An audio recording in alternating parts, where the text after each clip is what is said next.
NFL on the Run podcast. The project is co-financed by the European Union.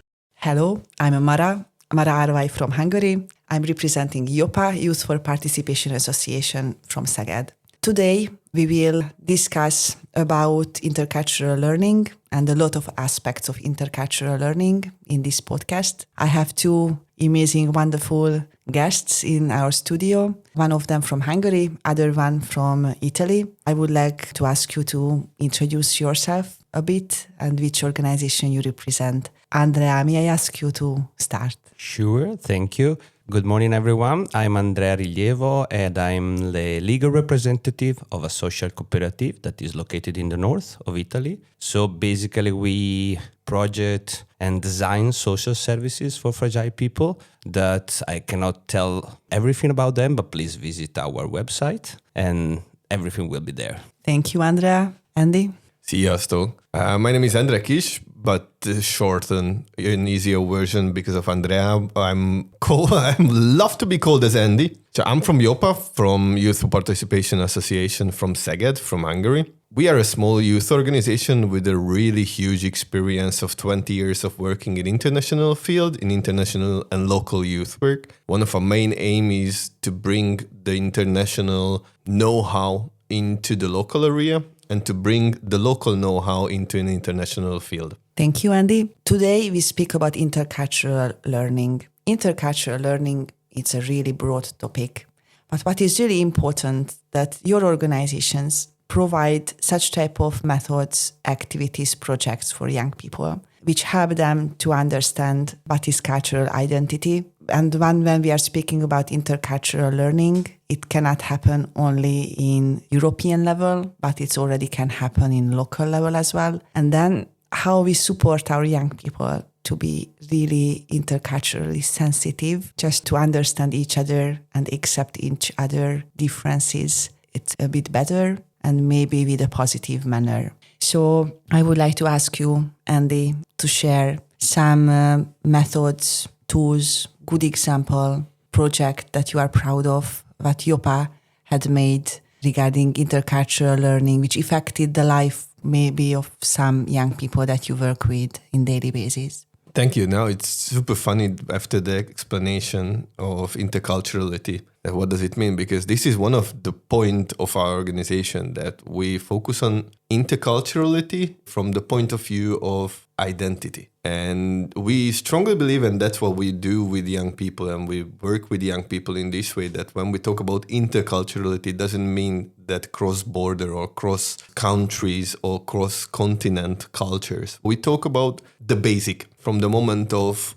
man and woman, or young one, old one, or rural youth, or farming youth, with the urban ones, or generally coming from the point of each of the person is different. So we do a lot of project in international field, which thanks to Erasmus Plus brings the young people to the moment to get to know other cultures. But our way of thinking is starting from the moment that how can I know something about another culture if I don't know who am I and what is being a Hungarian or being a boy from Szeged or from a rural area. So we do a lot of activities and methods with them to understand before entering into an international context that, okay, let's understand that who am I and what does my culture mean for myself? Because culture means for everyone different. I mean, it's not like a triangle, and that's the way how we do. If we say a triangle, everybody knows that it has 3 edges, 3 points, 3 lines. Cool, we have different triangles. But culture is much broader and wider concept.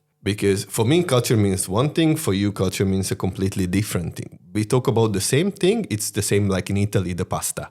We speak about pasta, but pasta have different pastas, a lot of things. For us, culture is a really brilliant thing to understand that who we are. And we do several methods. We have built up by the years different methods to support young people to understand that who they are and what does culture mean. And I was thinking to share several of the methods with you guys today, that how you can support local young people to know something about interculturality before they are getting interactive with another mate or going into an international field, because it's really important. So one of the most basic things that we do is to talk about culture as an identity. because an identity is the one that brings you who you are, and it affects of you several different ways of your life. So we have created or initiated this method which we call cultural diamond, where the young people task is, first of all, to write up on the top of the paper the word culture.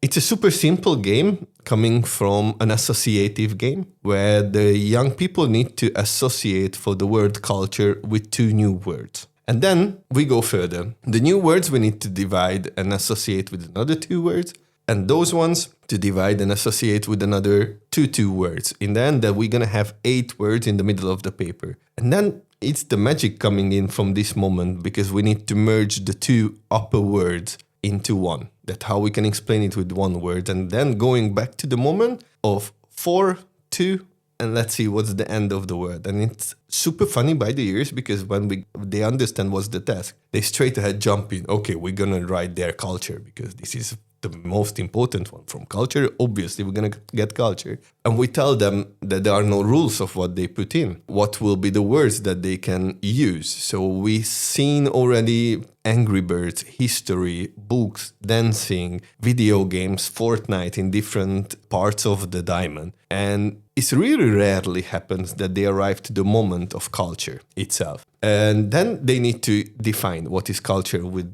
a simple definition. And they need to explain of how they reach there. So that's the first thing when we talk about culture with them, to understand that we have different culture, and culture doesn't mean nationality. Because that's the first thing that most of the people think about intercultural dimension, that my culture is Hungarian. But no, I'm Andy. I'm influenced by my country and by my nationality, but I do a lot of different things. I have a lot of similarities with other people. And this is the first moment to grow up from the moment of I'm not only Hungarian, but I have a lot of different things around me. And then we go further with different methods. And since we talk about culture and cultural identity, we use a short method for them to understand, which we steal it a bit from the Shrek movie, when Shrek and Donkey are going together through the cornfield. Shrek was talking about that the ogres are onions, and the donkey reply, because you make people cry, and how it is. And then Shrek reveals, no, because the onion has several layers. If you go in there deeper, you find the more important for you. So then we can use the onion method for them to help them to understand that from the diamond and from their life, from their peers, from their family, what influenced them to become who they are. So they make a list of, let's say, 10 attribution that they think that it's really important for their cultural identity, that what influenced them to be who they are. And then they need to prioritize it based on the method, which is closer to me and made a bigger influence on my culture and my identity. It should be in the core. And then they have the onion, which completely shocking them and shocks them in a moment that, okay, I was really thinking that I'm Hungarian and Hungarian dance music or fairy tales are really important for me and made me. And it could be that it's appeared only in the end, or it didn't appear in the list of 10 for them, because in that moment they were different.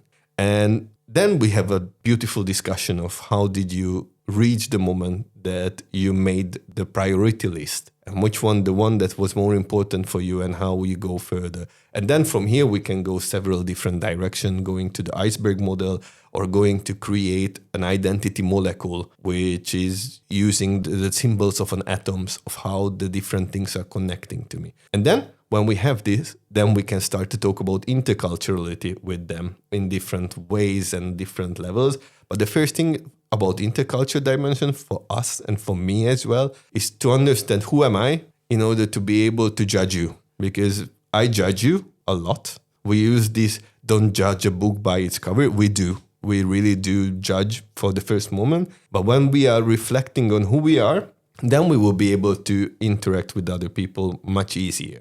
Thank you, Andy. So if I understood well, for your organization, one of the most important first step to support intercultural learning of young people is that you make them culturally aware. So improving their cultural awareness. And through this, they will explore their own cultural identity, which maybe then can support them to be more open-minded towards others' culture.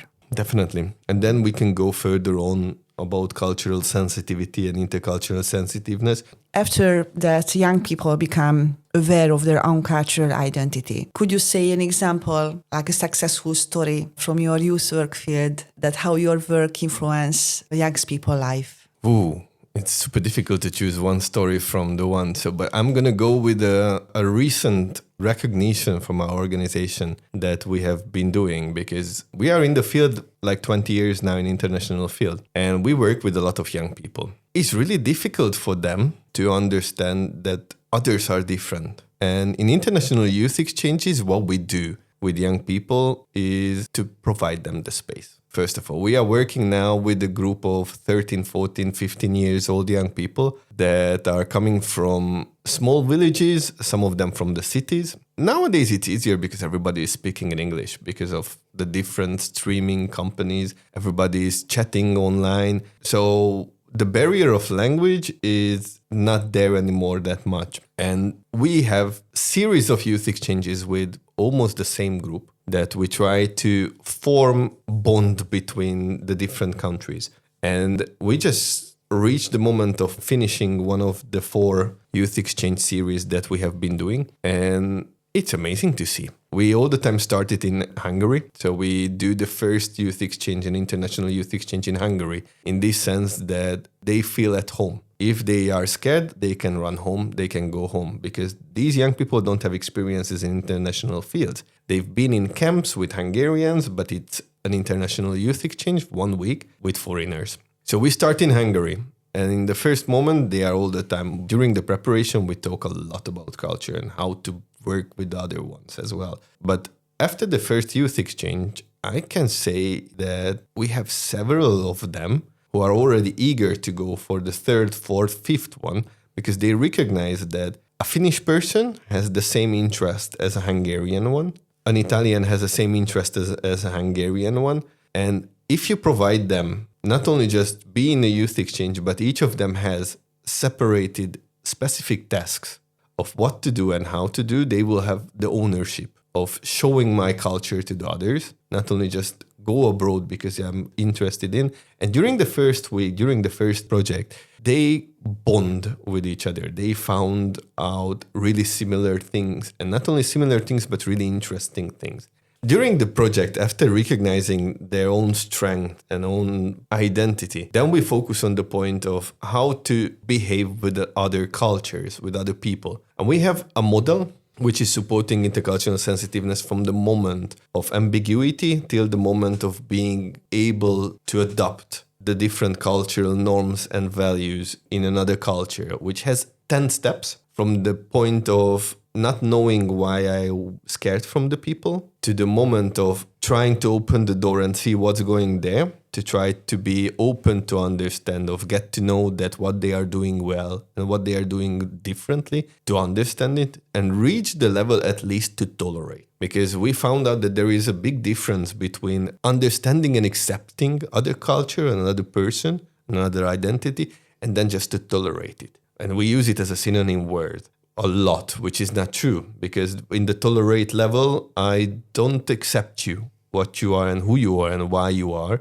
I'm just, okay, you are there, I'm here, you do differently the things, I do differently the things, but I don't accept it, what you are doing. So we create a bubble for ourselves. And this is the moment when we need to overcome of the situation. To be able to accept it, then maybe use it in my daily life, try to figure it out of how they are doing, what they are doing, and we do this through a storytelling, where you tell a story of a young person going abroad, not only just for a holiday, but to spend in another country or in another city inside the same country, several different things, because every region in Hungary has different habits and norms and values. So then we go in a way to understand from not knowing of why they are different till the moment that they are different. I accept that they are different and I would like to learn what they are doing and to adapt it to my own reality in order that I will be able to be there. And storytelling is one of the best parts for that one, where you create a story. Thank you, Andy. Andrea, your organization is a social cooperative, so it's different than a youth organization. If you just can explain with some words that what does it mean, social cooperativa? And if you can share some nice examples, methods, tools that you use with young people to support their intercultural learning. Okay, so first of all, let's say a couple of words about a social cooperative is, because there is one thing that I'm used to say when I speak with foreign people that are not so used for this kind of organization. So basically, we are an enterprise that has got no owner. I mean, we have members. That's been that every one of us, every member has a little piece of the organization. Of course, nowadays I'm the legal representative, so I'm supposed to take some decision with my board, but it won't be like this forever. So it will last 3 years and then we will see who more will come to take the decision. So there is a democratic idea behind it. And of course, we do several services, and among them, we work a lot also with youth. And I will come straight to the example, but first, let me add one thing, because meanwhile, Andy was speaking, something came to my mind that is really connected to this. Because when we are speaking about intercultural dimension, we are not speaking about understand a different nationality. This thing that he said really punched my mind, because we are speaking about knowing someone else. This is the main point. Our idea of making intercultural learning with young people is to teach young people how to know someone else. And you know, which is the problem behind it, that we all of us, not only young people, suffer from fear. After COVID, I would say this thing is getting worse and worse. The general level of fear is growing up more and more. So we have this problem that a thing that is far from us scares us. So this is our idea. The main point is working on that thing, that if you get close to someone, if you know the story, and here I come to the last part that Andy was saying, if you know the story of someone else, then it will be easier for you to understand his life, what he did, his past, his or her past. And then here I would like to come to the example I would like to offer, because there is this project that we are kicking off in this period that I really love it, because it's based on this theory, let's say. So we will work with migrants, mostly migrants, I would say. The idea is that we would like to collect their stories. So to ask our young people locally to go and collect the story of other young migrants people. And by collecting this story, then to create a podcast like we are doing now, so to offer this story. So the idea is collect story not only from Italy, but also from other countries of Europe, and to put them together. And in this process, to ask young people to get in contact with the other one. So again, let's go to the beginning of my speech. So if you get familiar to someone, if you know why her or him is behaving in that way, then it will be easier for you not to be scared from that person. So it means that right now, through this project, you are supporting local young people to meet with migrant young people, to get to know each other through storytelling. Are you able to share any concrete example from a successful part of this project or any of your work, what you can be really proud of regarding the work what your organization is doing for supporting intercultural learning and intercultural sensitiveness of young people?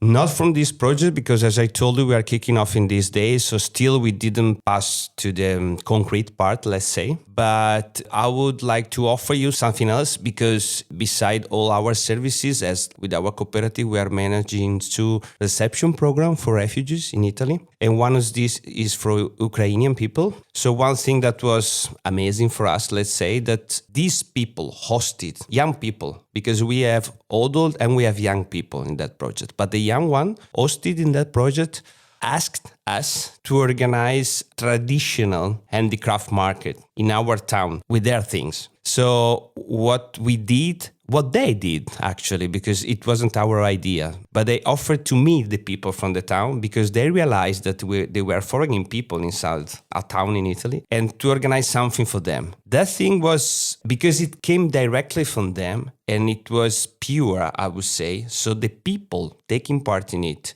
understood the will of sharing their stories. Of course, that was a way also to say thank you to the people that were hosting them. But beside this, there was a will to share a story behind it. I think this you raised up a very important point. It's like, for example, coming something based on the needs of the participants, coming from the participants. It's initiated by locals together, initiated as a thankful gesture by the hosted refugees and migrants. For this level of cooperation, I think you already need to do a lot of work behind, which supports them to be enough sensitive. And when I'm saying sensitive, it means that enough open towards each other and recognizing the importance of each other's presence in each other's life. I suppose that you have a lot of work behind this success as Studio Progetto. Of course, I mean, I have to say that in our territory, they know us. They know how we work,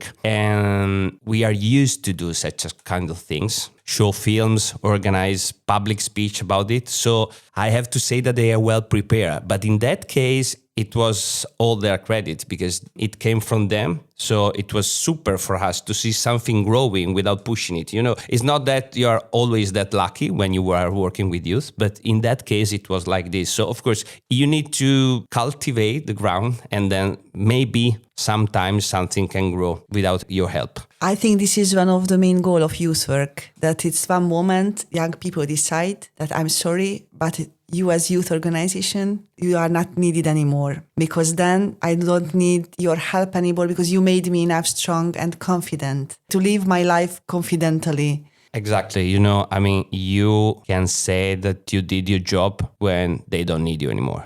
Thank you, Andrea. This moment when Andrea said that they don't need you anymore, because that's our goal as well in Yopa. Because the main reason why we do and bring young people into international settings is to see them grow, because that's youth work. They need you for a moment, then they need you less. They need only a tap in the shoulder till the moment that they create their own organization, they create their own businesses, they go further. And in our life, we've seen this several times. A young person who is completely scared, doesn't know what they want, going into an international youth exchange, fall in love with the system of a youth exchange, going to the second, third one, recognizing to go abroad to study or to do volunteering or solidarity projects in another country, settling there, creating their own organization as a small Hungarian in the big Europe, keeping the Hungarian culture, keeping the Hungarian traditions, and creating services for the local ones,